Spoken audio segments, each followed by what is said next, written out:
నమస్తే, నేను ప్రియాంకారావు.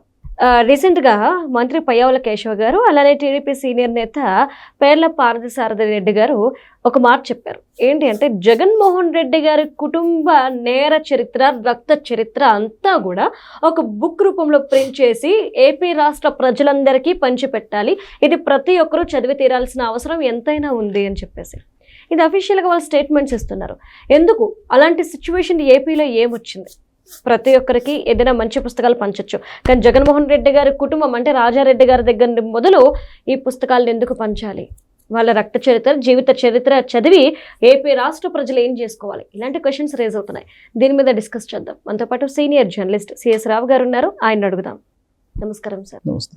అంటే ఇటు టీడీపీ సీనియర్ నేత, ఇటు ఒక మంత్రి, వీళ్ళిద్దరు చెప్తున్న మాట, జగన్మోహన్ రెడ్డి గారి కుటుంబ రక్త చరిత్ర, జీవిత చరిత్ర అంతా కూడాను పుస్తక రూపంలో పంపిణీ చేయాలి అంటున్నారు. ఆ అవసరం ఏపీలో ఏమొచ్చింది?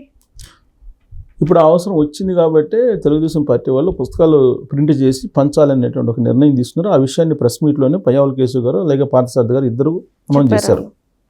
ఎందుకు వచ్చింది అవసరం అనంటే, చరిత్ర ఎప్పుడైనా సరే మనం చెప్పిందే చరిత్ర అవుతుంది. ఎవరైతే పై చేయిగా ఉంటారో, ఎవరైతే నోరేసుకొని లేదంటే ఎవరైతే బలంగా ఉంటారో వాళ్ళదే నమ్ముతారు. ఇప్పుడు స్వాతంత్రోద్యమంలో మన స్వాతంత్రోద్యమం అనగానే మనకు గుర్తొచ్చేది గాంధీ మహాత్ముడు ఒక్కొక్కడే కాదు కదా స్వాతంత్రం తెచ్చింది. అనేక మంది ఉన్నారు. భగత్ సింగ్ ఉన్నారు, సుభాష్ చంద్రబోస్ ఉన్నారు, ఇలాంటి వాళ్ళు ఇంకా చాలామంది ఉన్నారు. కానీ చాలామందికి ఆ రోజున అమరులైనటువంటి వాళ్ళు ఎవరో చాలామంది తెలియదు. దానికి కారణం ఏంటి? దాని కంటిన్యూషన్లో కాంగ్రెస్ పార్టీ అధికారంలోకి వచ్చింది కాబట్టి కాంగ్రెస్ వాళ్ళు వాళ్ళకి అనుకూలమైనటువంటి వాళ్ళని హైలైట్ చేసుకుంటూ వచ్చారు. బీజేపీ వచ్చిన తర్వాత ఇప్పుడు సుభాష్ చంద్రబోస్ ఇలాంటి వాళ్ళందరినీ మళ్ళీ హైలైట్ చేస్తూ వస్తున్నారు.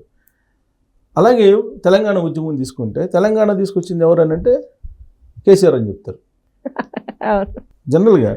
కానీ రేవంత్ రెడ్డి గారు ఏం చెప్తున్నారు? కేసీఆర్ వల్ల తెలంగాణ రాలేదు, సోనియా గాంధీ ఇచ్చింది కాబట్టి వచ్చింది, లేదంటే తెలంగాణ రాదని చెప్పి చెప్తున్నారు. ఇప్పుడు తెలంగాణ వచ్చిన తర్వాత బీఆర్ఎస్ పార్టీ అధికారంలో 10 సంవత్సరాలు ఉంది కాబట్టి దాన్నే ప్రభుత్వం రుద్దింది, జనాల మీద, సమాజం మీద రుద్దింది. ఇప్పుడు కాంగ్రెస్ పార్టీ వచ్చింది కాబట్టి కాంగ్రెస్ పార్టీ వాళ్ళు వాళ్ళ ఏం జరిగింది, సోనియా గాంధీ గారు తెలంగాణ ఇవ్వడానికి ఎంత రాజకీయాలకు అత్యధికంగా ఆలోచించారు అనేది ఇప్పుడు చెబుతున్నారు. కేసీఆర్ గారు వల్ల రాలేదు తెలంగాణ అనేది, తెలంగాణను దోపిడీ చేశారు కేసీఆర్ గారు అని చెప్పేసి ఆయన చరిత్రను మార్చి, అంటే చరిత్రను మార్చడం అంటే ఉన్న విషయాల్ని, దాగి ఉన్నటువంటి విషయాల్ని బయటకు తీసుకొచ్చే ప్రయత్నం వీళ్ళు చేస్తున్నారు. సరే, వాళ్ళకి తెలిసిన విషయాలు వాళ్ళకి చెబుతున్నారు, వాళ్ళ అనుభవాలు, వీళ్ళకి తెలిసిన విషయాలు వీళ్ళకి చెప్తున్నారు. అలానే ఇప్పుడు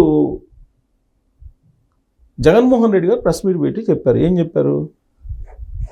మా తాతను కోల్పోయాను, మా నాన్న కోల్పోయాను, మా బాబాయిని కోల్పోయాను, ఇలా చెప్పుకుంటూ వచ్చారు. ఇప్పుడు ఉండేటువంటి తరానికి గతంలో తాలూకు వాస్తవాలు తెలియదు కదా. జగన్మోహన్ రెడ్డి గారు చెప్పింది వింటారేమో. ఇప్పుడుండే వచ్చినటువంటి జన్జెడ్ ఇంపార్టెంట్ కదా, జన్జీ ఇంపార్టెంట్. రాబోయేటువంటి రోజుల్లో నిన్న ఒక లెక్క ఒకటి మాకు తెలిసిందని చెప్తున్నారు. రాబోయేటువంటి రోజుల్లో దాదాపుగా 50 లక్షల మంది వరకు 18 నుంచి 30 సంవత్సరాలు, 25 సంవత్సరాల మధ్య ఉన్నాడు. 18 నుంచి 25, 30 మధ్యలో ఉండేవాళ్ళు 50 లక్షల ఓట్లు కొత్తగా వస్తాయంట. ఈ 50 లక్షల మందికి మీకు తెలియాలి కదా చరిత్ర, తెలీదు. ఇప్పుడు ఎక్కడ దగ్గర ఎందుకు కేసీఆర్ గారి చరిత్ర ఇప్పుడు వచ్చినటువంటి జనరేషన్కి తెలియదు, ఉద్యమ చరిత్ర అవన్నీ. అలాగే ఏం జరిగింది తెలంగాణ ఉద్యమంలో అనేది తెలియదు. పుస్తకాలు రాసి ఎవరైనా చరిత్ర చెప్తే దాన్ని నమ్ముతారు ఎవరైనా. అలానే ఇప్పుడు జగన్మోహన్ రెడ్డి గారు 2029 నాటికి ఎలాంటి ప్లాట్ఫామ్ తయారు చేసుకుంటున్నారు అనేది అర్థం అవుతుంది ఆయన ప్రెస్ మీట్ వింటే కనుక. రెండు రకాలుగా ఆయన ఆలోచిస్తున్నట్టు కనపడుతుంది.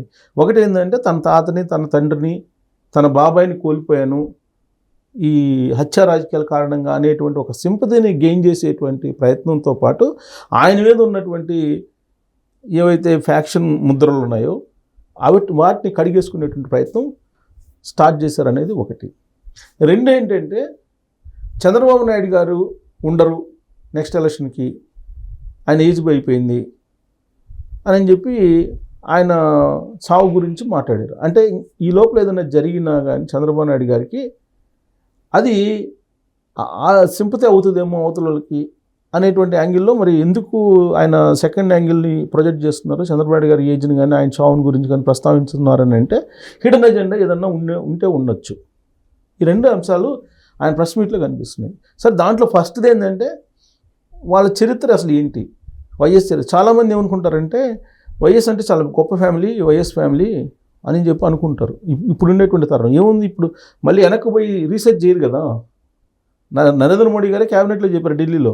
ఇప్పుడు ఉండేటువంటి తరం టీవీలు చూడరు, పుస్తకాలు చదవరు, పేపర్లు చదవరు. ఎవరైనా చెప్తే ఆ రీల్స్లో ఎవరైనా చెప్తే ఆ రీల్స్ మాత్రమే నమ్ముతున్నారని చెప్పి ప్రధానమంత్రి నరేంద్ర మోడీ గారు కూడా అన్నారు కదా. అంటే అందరు కాదు, ఎక్కువ మంది, మెజారిటీ యూత్. కాబట్టి ఇలాంటి వాళ్ళకి తెలియజేయాల్సిన బాధ్యత ఉంది.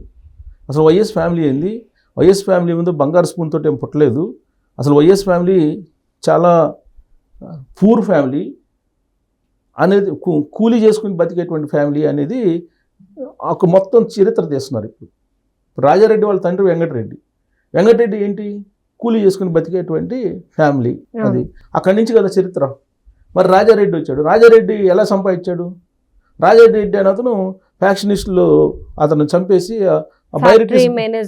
బైరటీస్ గనులో సంబంధించినటువంటి అతను చంపేసి దాన్ని ఆక్యుపై చేసుకుని అక్కడి నుంచి ఫ్యాక్షన్లో ఎంతమందిని చంపేశారు వీళ్ళు.